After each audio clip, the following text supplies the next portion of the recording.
guys, welcome to the 6th video in this Pandas Crash Course playlist, where I keep each video around 5 to 10 minutes long. So in today's lesson, we're going to be talking about updating rows in Pandas. With that being said, let's get right into it. For the past few lessons, we've been talking about filtering data and using conditions. Now we're going to apply those concepts into updating values. This is really important to know because there may be times when we're working with real data sets when the data is factually incorrect and we want to change it manually. So here's what that's going to look like. As usual, we're going to import the pandas library by saying import pandas as pd, df equals to read csv, and then we're going to put in the name of the file, and we're going to return the first 5 rows of this data frame. In lesson 3, we talked about using the lock method to select specific rows and columns within a data frame. We're going to use that same idea to extract a value from a certain row and column. So let's say that we want to get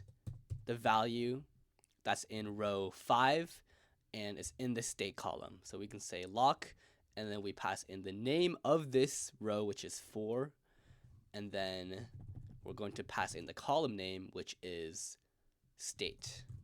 And this is going to give us Alabama. So let's change that value now. So instead of being Alabama, let's say we want this to be equal to Washington.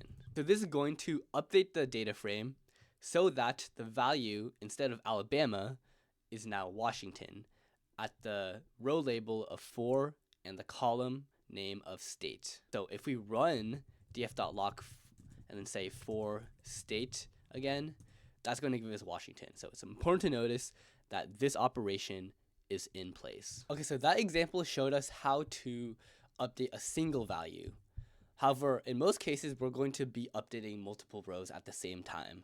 So to do that, this is where the filtering comes in. Over here is a basic format on how to do this. So in the first parameter of lock, we're going to pass in the condition. And then in the second parameter, we're going to pass in the column name. So this is going to make more sense with an example. So let's get right into that. In this first example, we're going to be handling with the Washington state. So I'm going to say df.lock, and then the first condition or the first parameter is going to be the df state column, and then we only want to retrieve, or only want to handle the Washington states. The second parameter is going to be the column name that we want to update. So that's going to be year. Let's say that we want to update the Washington states of the year column to another value of 2005. So let's run that. And doing this is going to automatically update the data frame because, like I said before, this operation is in place. So if I do df and then if I return all the rows where we only retrieve the Washington states, we can see that now for all of the states that are equal to Washington, we're going to have a year of 2005 because of this updating that we did. I hope that made sense because I know that we're applying many different concepts at once. So I'm going to move on to another example to really reinforce this idea. So now we're going to reset the data frame so that we can now perform more modifications. Okay, for this case, let's say that whenever we have a year column that has a value of 2005, we want to update it to 2010. So what that's going to look like is we're going to say df.lock, and then we're going to say df and then year is equal to 2005, and then we're going to say year, and then we said we wanted to update it to 2010, so we're going to say 2010, and then let's see what the values look like now. So if I want to verify that this actually worked, then we can say df and then df year is equal to 2005, and because we updated all the 2005 values to 2010, this should return an empty data frame. So if we run that, we're going to get an empty result. All right, now we're going to learn how to update multiple rows and columns at the same time. So we're going to reset the data frame again, and we're going to perform the modifications again. So for this case, we're going to follow this format where we pass in the condition in the first parameter that was the same as before. However, this time we're going to pass in multiple columns in the second parameter. And we do that by passing in a list of columns. And then we have to pass in a list of new values that are going to replace the old values. So let's say that we only want to update the values where the state is equal to Alabama. So we're going to say df lock, and then df state is equal to Alabama. And then the second parameter is going to contain the list of columns that we want to be updated. So it's going to, for this case, I'm going to say year, and I'm going to say crime count burglary. And let's say we want to update those values so the year is 2010, and the crime count burglary is equal to 55,000. And the order of how we pass in these new values matters, because the first value is going to correspond to the first column that we specified. The second value is going to correspond to the second column that we specified. If I run that, that's going to update the values. And so now all I have to do is say df, and then df state is equal to Alabama, just to verify that the filtering worked properly. And now we can see that the updating worked properly, because all of the states of Alabama is equal to 2010. All of the crime count burglaries is equal to 55,000. Last but not least, we're going to talk about the replace method. And this is similar to what we've been working with so far.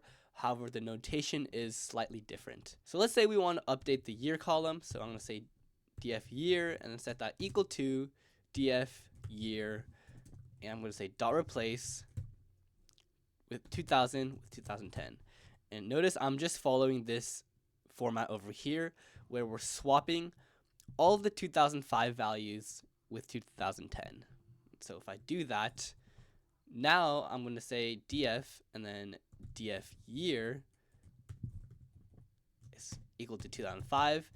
And this is going to return an empty result, because we have successfully replaced all the 2005 values with our new value. To replace multiple values, it's also pretty straightforward. We're going to say df year, and then say that is equal to df year dot replace. And let's say that we want to replace the years of 2006 with 2007, and we want to replace the years of 2008 with 2009. What that's going to look like is we're going to pass in dictionary, and then we're going to list out those swapping pairs. So it's from 2006 to 2007, and then 2008 to 2009. That's going to modify the data frame. So to verify, we're going to return all the values were the years equal to 2006, and that should return nothing, because we have successfully replaced all of those 2006 values with 2007. Let's do the same thing with 2008. So all the 2008 values should now be replaced with 2009, and so that's why there's nothing showing up here. So we only want to use this replace method if we know the actual values that we want to replace. And so that's why it's generally more common to use the lock method instead of this method, because we oftentimes don't know the actual value we want to replace. So that's the main difference between this replace method and what we've been doing up over here. Alright, that's all I got for this video. I hope you found it helpful, and thank you guys so much for watching. If you haven't watched a previous lesson, then I highly recommend you do that.